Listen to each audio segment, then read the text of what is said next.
Have you ever heard of the Nephilim? Those mysterious giants mentioned in the Bible, always surrounded by silence, controversy, and terrifying theories? While most people dismiss them as legends or metaphors, some say the real story was buried, forgotten, or rather, hidden for millennia. But what if I told you that what lies behind these beings goes far beyond imagination? That they were the result of a heavenly rebellion, and that the entire world even today is still feeling the chaos they unleashed? It sounds like something out of a movie, but it's all in the scriptures, in ancient texts, and between the lines that few dare to explore. In this video, we're entering a territory few have the courage to step into. Well, open the book of Enoch, sail through the flood with Noah, stand against Goliath alongside David, and uncover what fallen angels, giant cities, and ancient pacts have to do with the world we live in today. Are you ready for the truth that's been hidden for ages? At the dawn of humanity, before wars, towers, and kings, there was a world expanding, where mankind began to multiply across the earth. And it was in that setting that the Watchers appeared, angels sent to observe, but who crossed the line between the divine and the forbidden. Enchanted by the beauty of human women, they took wives and fathered the Nephilim. These biblical giants weren't just massive in size, but in influence and power. Their arrival marked a turning point in the spiritual history of mankind. The Nephilim weren't just the offspring of a forbidden union, they were active agents of corruption. With unimaginable strength and access to forbidden knowledge, they began to dominate the people of the earth. They taught magic, astrology, even metallurgy, things that seemed advanced but, in the wrong time, shattered the balance. It was like handing dynamite to a child.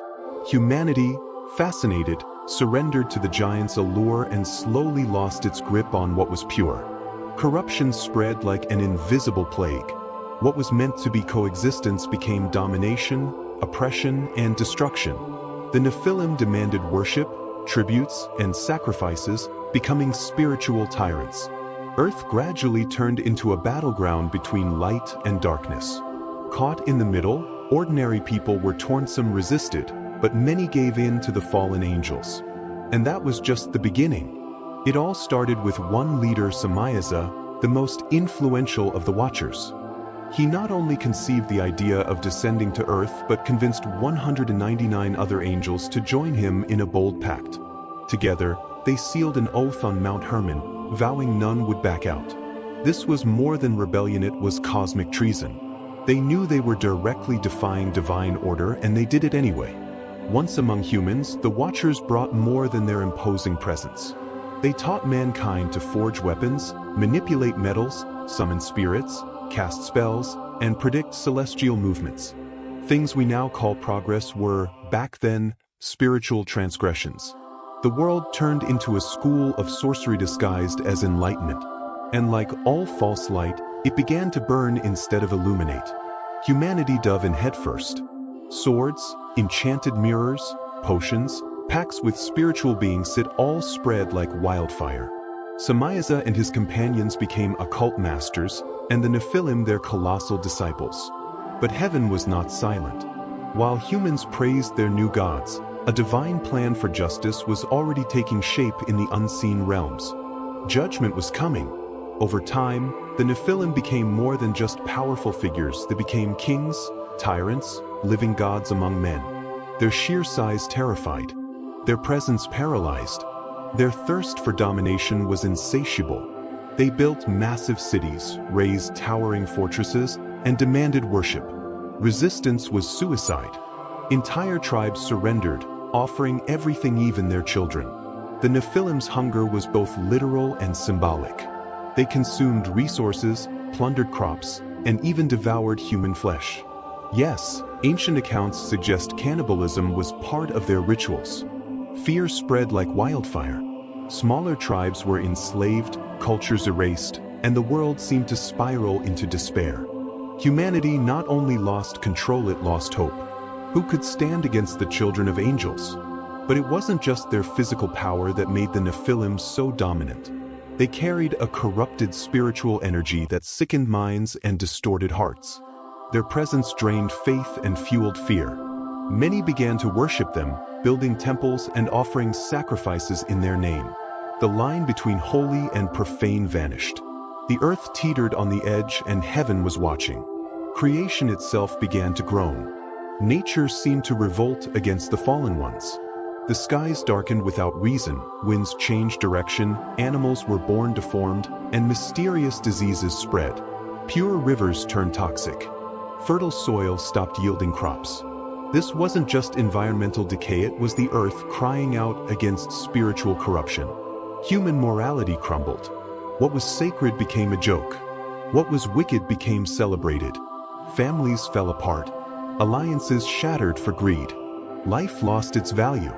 Pure teachings were traded for spells, divinations, and dark rituals. Everything was tainted, from the food people ate to the hidden intentions of their hearts. Evil no longer hid, it became culture. In the midst of this darkness, God issued a silent but final decree. The earth, tainted by forbidden unions and corrupted knowledge, had reached its limit. Divine patience was running out. But before judgment would strike, a warning would be given. One righteous man, solid as a rock amid the mud, was about to rise. And his name would echo through the ages as a symbol of faith: Noah. But before him came a prophet with heavenly messages. Before the waters covered the earth, God raised a voice in the chaos: Enoch. A man who walked so closely with God that he was taken without seeing death. Enoch wasn't just righteous, was a messenger between worlds, a man who saw what others could not. In his visions, he witnessed open heavens, divine thrones, and the secrets of the watchers. His mission? To warn, to reveal, and to record what was about to unfold. With spiritual authority, Enoch confronted the watchers. Not with swords, but with words sharper than blades. He revealed the divine sentence: there would be no mercy for those who abandoned heaven and corrupted earth. The fallen angels, desperate, begged Enoch to intercede. But God's answer was clear: the judgment was sealed. Those who descended by choice would never again see the light of paradise. Enoch documented everything: the names of the rebellious angels, their sins, and their coming punishment. His book, rejected by many over the centuries, holds visions that anticipate the apocalypse and reveal mysteries that still unsettle scholars and believers today. But at the time, his voice rang like a final warning before the storm. And on the horizon, dark clouds began to form because Noah's time was near. Noah was an ordinary man with one extraordinary choice: he walked with God when the entire world walked away. While others mocked, killed, and surrendered to the Nephilim, Noah listened. And more than that, obeyed. God gave him a radical plan: build a massive ark, far from the sea, to survive an unprecedented judgment. Sound insane? To most it did. But to Noah, it was faith. While the world laughed, he cut wood. While they mocked, he measured, hammered, and sealed with pitch. The ark wasn't just a boat, it was a sign of grace in a collapsing world. His family, hand-picked, would enter with him. And the animals, 2 by 2, came as commanded. That day, the sky darkened not with ordinary clouds, but with something cosmic. Judgment was about to fall. The rain came in not a little. The depths broke open, heaven's gates poured out, and the waters rose like never before. The cries came too late. All life outside the ark was swept away. Corruption was washed off the earth. But more than destruction, it was a reset. A sacred new beginning. And inside that ark, protected by God's favor, Noah carried the seed of a new humanity. As the waters purified the earth, a silent war raged in the spiritual realm. Archangels Michael, Raphael, Gabriel, and Uriel were sent with clear missions: execute God's judgment on the watchers. No negotiations.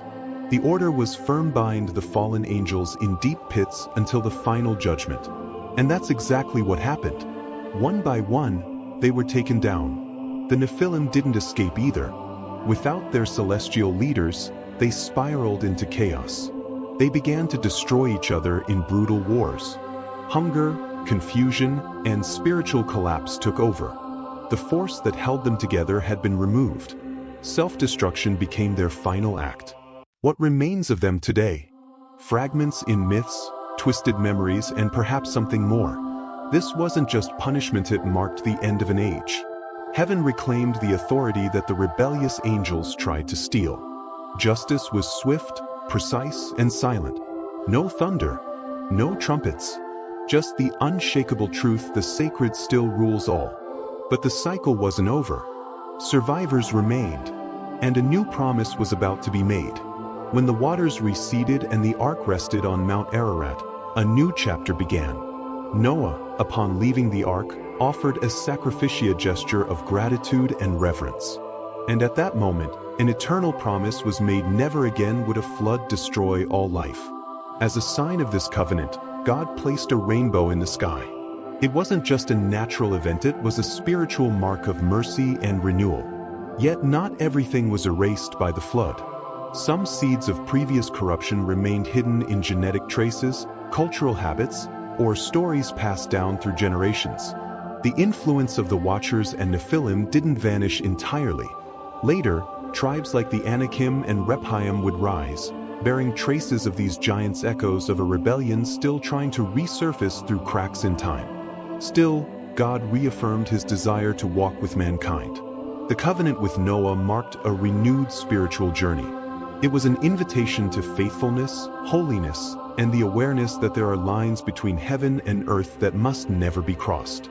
But human history, as we know, is full of cycles.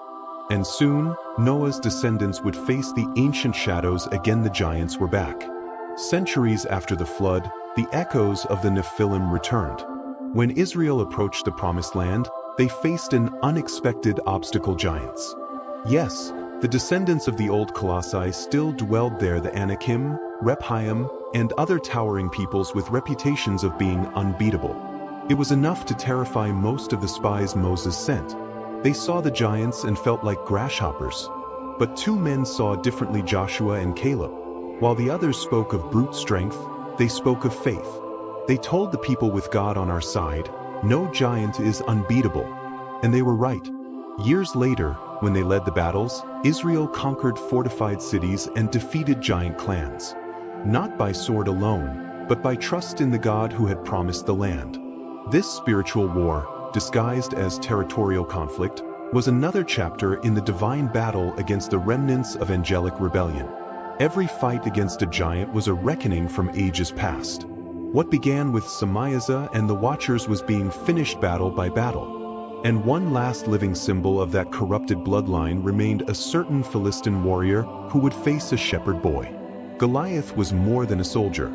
He was the living embodiment of the Nephilim legacy, towering like a fortress, armored like a tank, feared by an entire army. When he challenged Israel, no one dared face him. No one except a young shepherd armed with nothing but faith and a sling. David, the unlikely one, didn't see a John that saw a barrier meant to fall. With a single stone, thrown with divine courage, David struck Goliath down and cut off his head with the giant's own sword. It was an epic moment, but also a symbol: spiritual strength had overcome physical might.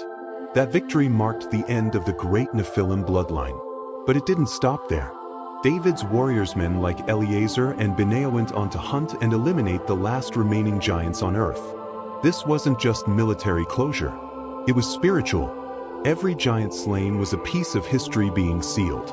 The cycle that began with the Watchers ended through the hands of those who dared to trust in something greater than steel: faith in the living God. David became king. But more than that, he became a symbol that in every generation, when giants rise, God raises someone small enough to fit in his plan and big enough to bring them down. So now what will you do with all this? This story isn't just about the past, it speaks to us today. The Nephilim may have fallen, but the giants are still out there. They come in the form of fear, addictions, doubts, spiritual oppression, trauma, or temptation. And the question remains: what giant do you need to face now?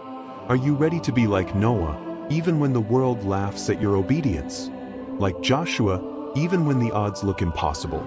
Like David, even when everything feels overwhelming? Have you ever considered that your life might be caught in a battle far greater than you imagine? That there are spiritual covenants waiting to be renewed, and promises of God that only need a step of faith to be fulfilled? Maybe it's time to stop running from your giants and start remembering who's standing with you. If this message impacted you, made you think, or awakened something inside you, subscribe to this channel right now. Turn on notifications so you don't miss the next videos. And share this with someone who needs to hear the truth. Because when we share the light, giants disappear one by one.